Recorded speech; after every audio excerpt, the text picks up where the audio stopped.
Hello everyone, I am doctor जय शिरोप्रा, your biology teacher, और आप सबका स्वागत करता हूँ आज के लेक्चर में। आज के लेक्चर में भी हम रूट के बारे में ही पढ़ने वाले हैं। प्रीवियस लेक्चर से हम रूट के बारे में स्टडी करते आ रहे हैं। हमने डाइकोट मोनोकोट के अंदर रूट सिस्टम पढ़ी, tap root system, fibrous root system, regions of root भी पढ़ा। तो आज हम लास्ट टॉपिक पढ़ने वाले हैं रूट का, और वो क्या है? Modification of root. मॉडिफिकेशन बहुत इंपॉर्टेंट चीज है। ना सिर्फ मैं रूट की बात कर रहा हूँ, हम जनरल वे में अगर बात करें तो आपको कई बार बताया गया होगा कि टाइम के अकॉर्डिंग चेंज बहुत इंपॉर्टेंट है। टाइम ऑलवेज चेंज होता रहता है और वो डिमांड करता है कि आप भी उसके साथ चेंज हो, तब भी आप एग्जिस्ट कर पाएंगे। अब देखिए, डायनासोर के वक्त जो अर्थ का एनवायरनमेंट था, आज बिल्कुल वैसा नहीं है। और इवन आज से 20 इयर्स बिफोर का एनवायरनमेंट भी डिफरेंट था। आज से 50 साल बाद, 50 इयर्स आफ्टर क्या होगा ये बताना शायद बहुत मुश्किल है। इवन मैं इमेजिन ही नहीं कर पा रहा कि कंडीशन क्या होगी। हमने इतना ज्यादा पॉल्यूशन स्प्रेड कर दिया है एनवायरनमेंट के अंदर कि हो सकता है कि इवन हाफ ऑफ दी जो स्पीशीज डाइवर्सिटी है उसका loss with in the 100 years हो जाए, और ये हो ही रहा है। एक्सटिंक्शन प्रोसेस एक्सट्रीमली स्पीडी हो गई। कितनी? 1000 times higher than the normal one. अब इस प्रोसेस से क्या होगा? हो सकता है कि हम भी एक्सटिंक्ट हो जाए, तो चेंज की जरूरत है, और वो चेंज ये हो सकता है कि हमें इस पॉल्यूशन को रोकना होगा। ठीक वैसे ही जैसे आप टीनेज में हैं, वैसे आप एडल्टहुड में नहीं होगे, आप ओल्ड एज में नहीं होगे। आप खुद में चेंज लाते हैं। चेंज इज नेसेसरी, क्योंकि इस दुनिया में सिर्फ और सिर्फ चेंज ही परमानेंट है और कुछ भी नहीं। तो वैसे ही नेचर ने प्लांट स्पीशीज को भी एडेप्टेशन दिया है, प्लास्टिसिटी दी है। किसी भी चीज में मोल्ड होने के लिए रिजिड ना होना, वही प्लास्टिसिटी है। जैसी जरूरत, जैसी नेसेसिटी, जैसे नीड, वैसा हो जाना, उसी तरीके से बदल जाना, वही एक तरीके से एडेप्टिबिलिटी है। और कुछ उसी तरीके की प्लास्टिसिटी, एडेप्टिबिलिटी हम मॉडिफिकेशन में देखने वाले हैं। यहाँ से हमें नेचर यही मैसेज दे रही है कि खुद को भी आप प्लास्टिसिटी जनरेटर बनाइए, खुद के अंदर प्लास्टिसिटी डेवलप करिए। मॉडिफिकेशन के लिए, खुद के चेंज के लिए ऑलवेज प्रिपेयर रहिए। तो चलिए शुरुआत करते हैं रूट के अंदर मॉडिफिकेशन की। और इसमें सबसे पहला मॉडिफिकेशन एडवेंटिशियस रूट्स है। आप सब जानते हैं कि मोस्टली रूट्स रेडिकल नाम के एम्ब्रियो के पोर्शन से बनते हैं और वो अंडर ग्राउंड होते हैं। पर यहाँ पर देखिए, ये रूट हवा में क्या कर रहे हैं? हवा में झूल क्यों रहे, लटक क्यों रहे? ग्रास, मॉन्स्टेरा और बनियन ट्री, इन प्लांट्स के अंदर आप ऐसे रूट्स देख पाएंगे जो रेडिकल के अलावा किसी और पोर्शन से फॉर्म हुए हैं। यहाँ आप देखिए, ये लोग एक्चुअल में स्टेम से फॉर्म हुए हैं। ये स्टेम का हिस्सा है। ये भी आप देखिए, ये एक्चुअल में स्टेम है। और ये जो भी रूट्स आपको फॉर्म होते हुए दिख रहे हैं, ये स्टेम से अराइज हुए। हालांकि रूट्स कभी स्टेम से अराइज नहीं होते, और बिल्कुल हवा में नहीं, वो जमीन में होते हैं, अंडरग्राउंड होते हैं, और वो रेडिकल से फॉर्म होते हैं जो एम्ब्रियो का हिस्सा है। ये स्टेम से क्यों अराइज हुए? ये यहाँ कर क्या रहे? यहाँ उसका पर्पस क्या है, उसको हम समझते हैं। पर इससे पहले ये देख ले कि ऐसे रूट्स को हम स्पेशल नाम देंगे, और वो वर्ड है हमारा एडवेंटिशियस रूट्स। बनियन ट्री में भी ऐसे रूट्स लटक रहे होते हैं जिनसे हम झूला झूलते हैं, तो वो एडवेंटिशियस रूट्स हुए। इनके पीछे रीजंस भी है, वो हम पढ़ेंगे। अगली स्लाइड्स में ये सब कुछ समझाया गया है। तो चलिए, एडवेंटिशियस रूट्स क्या होते हैं आपको समझ आ गया। अब ये रूट्स यहाँ कर क्या रहे, इनके बारे में हम लोग नेक्स्ट स्लाइड्स में पढ़ेंगे। पर मैंने आपको बता दिया, यहाँ लोकेशन के हिसाब से आप देख सकते हैं कि ये रूट्स देखिए अंडरग्राउंड बिल्कुल नहीं है, ये स्टेम से अराइज हुए हैं, और ये जैसे हवा में लटक रहे हैं। इसके पीछे के रीजंस क्या है, स्टोरी क्या है, नीड ऐसी क्या थी, क्या जरूरत पड़ गई भाई ऐसी कि ऐसे रूट्स हवा में फॉर्म करने पड़े, लटकाने पड़े, उसके पीछे के रीजंस हम डेफिनेटली देखेंगे पर नेक्स्ट स्लाइड्स में। यहाँ देखते हैं कि नॉर्मल फंक्शन क्या होता है रूट का। रूट नॉर्मली क्या फंक्शन करता है? अब ये छोटा बच्चा भी आपको कह सकता है कि रूट का मेन फंक्शन यही होगा कि सोइल जो है वहां से वाटर एब्जॉर्ब करना और मिनरल एब्जॉर्ब करना। Soil is main source of या रिसोर्स आप कह सकते हैं मिनरल का। तो मिनरल्स कहाँ स्टोर है? सोइल के अंदर। वाटर की अवेलेबिलिटी टेरेस्ट्रियल प्लांट को कहाँ मिलती है? सोइल के अंदर। तो जो मेन नीड है वाटर एंड मिनरल्स, उसको सोइल से प्लांट्स की बॉडी के अंदर लाने का जो काम है वो रूट्स का है। ये हमें पता है। और क्या फंक्शन है? ये तो कॉमन फंक्शन है, हर कोई बता सकता है। Providing a proper anchorage to the plant parts. हम सबको पता है कि रूट की वजह से ही स्टेम खड़ा होता है, इरेक्टेड होता है। अगर मान लो रूट सॉइल को बाइंड ना करके रखे, पकड़ के ना रखे, तो पूरा प्लांट नीचे। तो जितना रूट है वो स्ट्रोंग होगा, उतना प्लांट इरेक्टेड पोजीशन में प्रॉपर वे में रह पाएगा।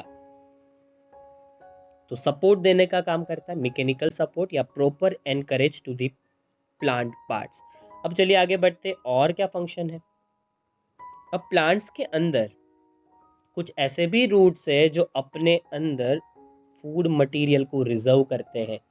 प्लांट जो भी फूड बनाता है फोटोसिंथेसिस प्रोसीजर से, वो बनाया जाता है लीव्स के अंदर, वहां से उसको ट्रांसपोर्ट करके पहुंचाया जाता है प्लांट्स के हर एक पार्ट तक। उसमें रूट भी एक है। और बचा हुआ एक्स्ट्रा जो फूड है, हमारी तरह ये फेंक नहीं देता, ये फूड खुद बनाता है, खुद फैक्ट्री है फूड फूड बनाने की। और यहाँ बना हुआ जो फूड है, अगर वो एक्स्ट्रा है तो उसको ये स्टोर कर लेता है रूट के अंदर। और दूसरा, ग्रोथ रेगुलेटर्स, जो हम पढ़ेंगे चैप्टर नंबर 15 के अंदर, और उसके अंदर हम लोग डिफरेंट प्लांट ग्रोथ रेगुलेटर्स को पढ़ेंगे। वो केमिकल्स या वो सर्टेन सब्सटेंसेस जिनसे प्लांट का ग्रोथ प्लांट रेगुलेट करता है, वो भी प्लांट सिंथेसाइज करता है रूट के अंदर। तो ये उसके कुछ कॉमन फीचर्स हो गए एडवेंटिशियस रूट्स के, और बाकी फंक्शंस हो गए कि रूट के नॉर्मल बेसिक फंक्शंस क्या होते हैं। चलिए अब आगे बढ़ते, अब एक्चुअल पोर्शन शुरू होगा जो है मॉडिफिकेशन। रूट को मॉडिफाइड क्यों होना पड़ा, और रूट ने कौन कौन से स्ट्रक्चर्स में खुद का मॉडिफिकेशन किया। Roots in some plants change their shape and structure and become modified to perform functions other than absorption and conduction of water and minerals. इसका मतलब है कि भाई रूट्स का मेन काम क्या है? वाटर एंड मिनरल्स को एब्जॉर्ब करना और उन्हीं दो चीजों को कंडक्ट करके कहाँ ले जाना, जहां उसकी जरूरत है। ये इसका मेन फंक्शन है, ये हम जानते हैं। अगर इसके अलावा रूट कुछ और काम करने के लिए खुद को मॉडिफाइड करता है, उसके लिए वो खुद का शेप बदलता है, इवन वो खुद का स्ट्रक्चर बदल लेता है, तो इसको हम कहते हैं मॉडिफिकेशन ऑफ रूट। अब आपको समझ आया कि कब हम कहेंगे कि रूट मॉडिफाइड हुआ? जब वो absorption and conduction of water और मिनरल्स के अलावा भी कोई और काम के लिए जुड़ जाता है, कुछ एक्स्ट्रा काम पकड़ लेता है अपने नॉर्मल फंक्शन के साथ साथ, तब इसका नाम हम रखेंगे मॉडिफिकेशन ऑफ रूट, की रूट ने खुद को मॉडिफाइड किया। किस तरीके के स्ट्रक्चर में वो मॉडिफाइड करता है वो हम देखेंगे। They are modified for support, storage of food and respiration. हो सकता है कि वो सपोर्ट के लिए भी मॉडिफिकेशन करे, हो सकता है कि वो अपने अंदर फूड स्टोर करने के लिए भी मॉडिफाइड हो सकता है कि वो रेस्पिरेशन के लिए भी मॉडिफाइड हो। हम एक एक करके देखेंगे। यहाँ पर आपको फिगर दिखा रखी है, देखो मैंने, कैरेट का ये रूट मॉडिफाइड होके कैरेट वेजिटेबल में कन्वर्ट हो गया है, और इस रूट के अंदर इसने बहुत सारा फूड स्टोर कर लिया, और इसी रूट को हम कैरेट के फॉर्म में खाते हैं। तो ये एक एग्जांपल है, स्टोरेज ऑफ फूड के फॉर्म में कैरेट के रूट ने अपना मॉडिफिकेशन किया। हम डिटेल में पढ़ते हैं नेक्स्ट स्लाइड में। सबसे पहला जो हमारा मॉडिफिकेशन है वो फूड को लेकर ही है, कि रूट्स फूड स्टोरेज पर्पस के लिए खुद को मॉडिफाइड करता है। बहुत से ऐसे रूट्स है जो हम खाते हैं एज अ फूड, जैसे यहाँ पर देखिए, आपको फिगर भी दिखाई है। कैरेट में ऑलरेडी दिखा चुका हूँ, इसलिए यहाँ पर मैंने नहीं दिखाया। तो कैरेट है, स्वीट पोटैटो ये रहा, और ये जो फिगर है वो हमारी है टर्निप की। इन तीनों प्लांट्स के अंदर इनका जो रूट होता है वो फूड स्टोर करके स्वोलन बन जाता है, स्वेल कर लेता है खुद को। देखिए ये कितना बल्की हो गया, आपको फिगर में ही दिख रहा होगा ये कितना बल्की है। देखिए यहाँ देखिए ये कितना बल्की है। इतना बल्क यहाँ आया कैसे? ये बल्क के पीछे का जो रीजन है वो है क्योंकि यहाँ पर फूड स्टोर करवाया गया है, इसी वजह से ये बल्कि हो गया। और इससे हमारा क्या फ़ायदा है? इससे हमारा ये फ़ायदा है कि इन रूट्स को हम एज अ फूड यूज़ कर सकते हैं। तो ये हुआ modification of root for the food storage purpose. ऐसे बहुत से एग्जाम्पल और भी आपको मिलेंगे, मैं आपको नहीं बता रहा, आप देखिए, सर्च करिए और मुझे आंसर करिए कि कौन कौन से ऐसे और भी प्लांट्स हैं जिनके रूट्स फूड स्टोरेज के लिए मॉडिफाइड हुए हैं। उसके बाद सेकेंड मॉडिफिकेशन जो है उसका पर्पस है सपोर्ट, एक्स्ट्रा एनकरेज या मैकेनिकल सपोर्ट। ये आ गया बनियन ट्री, और बनियन ट्री के इन रूट्स को हम प्रोप रूट्स कहते हैं। आप लोगों ने हैंगिंग स्ट्रक्चर देखा होगा बनियन ट्री के अंदर, और इसी हैंगिंग स्ट्रक्चर को पकड़ के छोटे बच्चे झूला झूलते हैं। इसी हैंगिंग स्ट्रक्चर के लिए हम लोग वर्ड यूज करते हैं प्रोप रूट्स। देखिए ये सारे प्रोप रूट्स हैं। जमीन तक पहुंचने के बाद ये बनियन ट्री को एक्स्ट्रा सपोर्ट देते थे। ये रूट्स आपने देखे भी होंगे, इनको प्रॉप रूट्स कहते हैं। और ये रूट्स क्यों बनते हैं? क्योंकि बनियन ट्री की ब्रांचेस बहुत ज़्यादा लेवल पे स्प्रेड्स होती है, और जब वो ज़्यादा सरफेस को कवर करती है तब ज़्यादा लेंथ की वजह से और ज़्यादा वेट की वजह से ये जो ब्रांचेस है वो गिर सकती है। यहाँ पर देखिए सबसे बड़ा प्रॉब्लम ये है, ये ब्रांच को देखिए कितनी लंबी हो गई है। अब ये ब्रांच का टूटना इजी है, ये अपने वेट से ही नीचे टूट जाती, पर वो ना टूटे इसी रीज़न से यहाँ पर देखिए हमने क्या फॉर्म किया है। यहाँ पर हमने इस तरीके के हैंगिंग रूट्स फॉर्म किए जिसको हम प्रॉप रूट्स कहते हैं, और इन्हीं प्रॉप रूट्स की वजह से इस ब्रांच को सपोर्ट मिल गया। अब ये ब्रेक नहीं होगी, और इस तरीके से बनियन ट्री लंबे वक्त के लिए सर्वाइव करता है। और कई बार तो ये ढूंढ पाना भी मुश्किल होता है कि इसका एग्जैक्ट या मेन ट्रंक कौन सा है। आपको पता भी नहीं चलेगा इसका मेन स्टेम कौन सा है, क्योंकि ये प्रॉप रूट्स इतने ज़्यादा डेवलप हो जाएंगे और आपको पता भी नहीं चलेगा कि एग्जैक्टली मेन ट्रंक या स्टेम कहाँ है। तो ये प्रॉप रूट सिस्टम है, क्यों बनाई गई? सपोर्ट करने के लिए, एंकरेजमेंट के लिए। तो ये दूसरा रीज़न हुआ, एक अलग तरीके का, एक फूड स्टोरेज का रीज़न था, एक एनकरेज करने के लिए रीज़न है, और उसी में मैकेनिकल सपोर्ट के लिए, एनकरेज करने के लिए एक और रूट्स भी है, स्टिल्ट रूट। ये आपको मेज और शुगर कैन के अंदर मिलेगा, मेज एंड शुगर कैन। और आप देखेंगे तो इस तरीके के रूट्स हो गए। अब ज़रा फिगर में देखिए, फिगर में आपको दिखा रखे, फिगर में बहुत ही क्लियर दिख रहे हैं। ये जो रूट्स निकल रहे हैं, ये रूट्स को हम कहेंगे स्टिल्ट रूट। पहली चीज़ कि ये रूट जो है वो कहाँ से निकलेंगे? Lower nodes. ऐसी नोड्स, हम इस पोर्शन को नोड्स कहते हैं, जहाँ से लीव्स निकलते हैं उन पोर्शन को नोड्स कहा जाता है। तो ये नोड्स का पोर्शन, ये एक नोड है। जो नोड ज़मीन के नज़दीक है उसको हम लोअर नोड्स कहेंगे, स्टेम के अंदर आई हुई। नोड वो पोर्शन कहा जाता है जहाँ से लीव्स निकलते हैं। अब इस नोड से ना सिर्फ लीव्स, और उसके साथ साथ छोटे छोटे रूट्स भी निकल रहे हैं।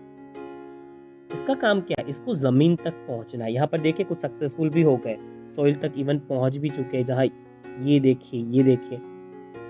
और इससे इनको फ़ायदा क्या होगा?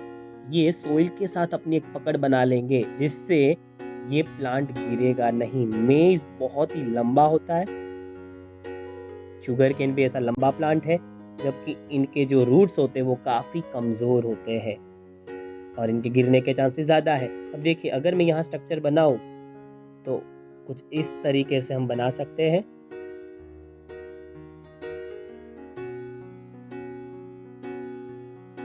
तो सपोज ये शुगर कैन है, और शुगर कैन के अंदर हम सब जानते हैं कि इनके रूट्स फाइब्रस होते हैं क्योंकि ग्रास फैमिली का हिस्सा है।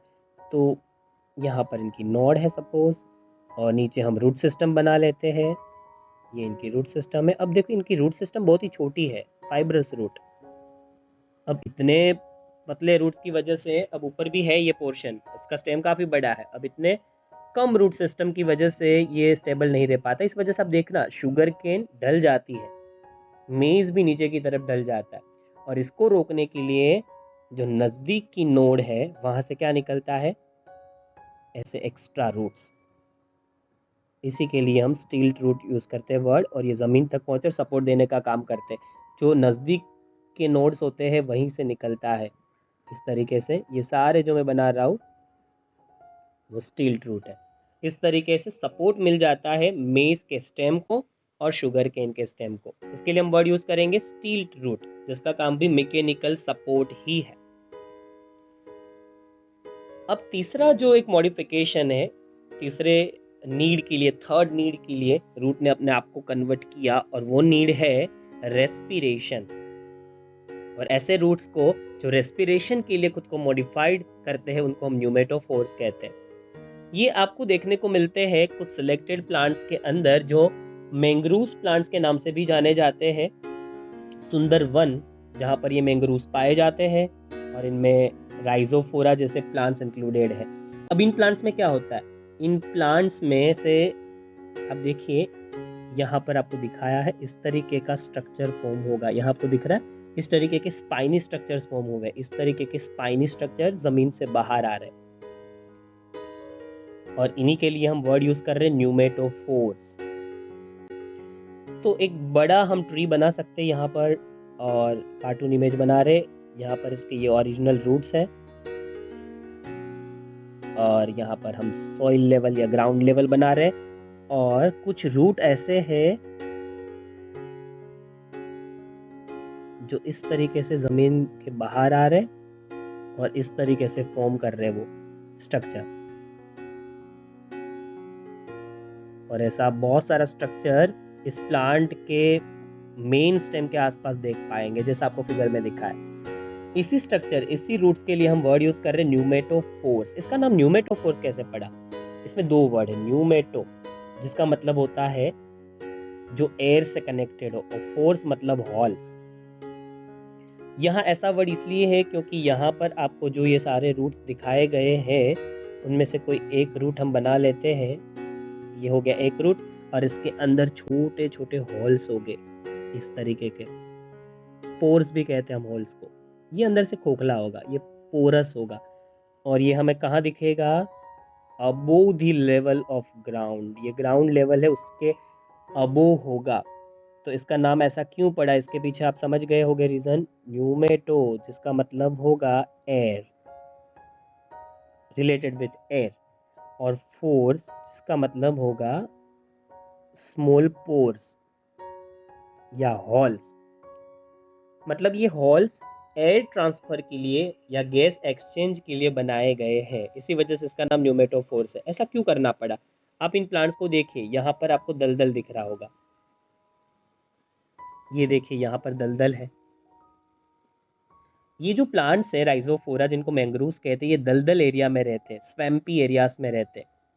और दलदल एरिया में प्रॉब्लम क्या है कि रूट्स को प्रॉपर ऑक्सीजन नहीं मिल पाता जितना सफिशिएंट उनको चाहिए। अब सफिशिएंट ऑक्सीजन के बिना रूट प्रॉब्लम में फंस जाएंगे, इनका डेवलपमेंट नहीं होगा, सर्वाइवल नहीं होगा। इसलिए रूट्स ने एक तरीका निकाला, और वो तरीका ये है कि उन्होंने अपने अंडरग्राउंड रूट्स में से कुछ ऐसे रूट्स बनाए और उसको बाहर इस तरीके से निकाला। देखिए एकदम ऊपर से एकदम क्या है, नैरो है, और नीचे से ब्रॉड। और इस तरीके के रूट्स क्या करते हैं, ये रूट्स अंदर से खोखले होते हैं, इनमें छोटे छोटे हॉल्स होते हैं। अब ये एयर के कांटेक्ट में आ गए हैं, एयर में बहुत सारा ऑक्सीजन है, वहां से ये ऑक्सीजन खींचेंगे और रूट्स तक पहुंचा देंगे। इस तरीके से ऑक्सीजन की जो प्रॉब्लम क्रिएट हो रही थी, रेस्पिरेशन की जो प्रॉब्लम क्रिएट हो रही थी, वो अब यहाँ नहीं होगी। तो ये रीजन है इसके पीछे कि हमने इसका नाम न्यूमेटोफोर्स क्यों रखा।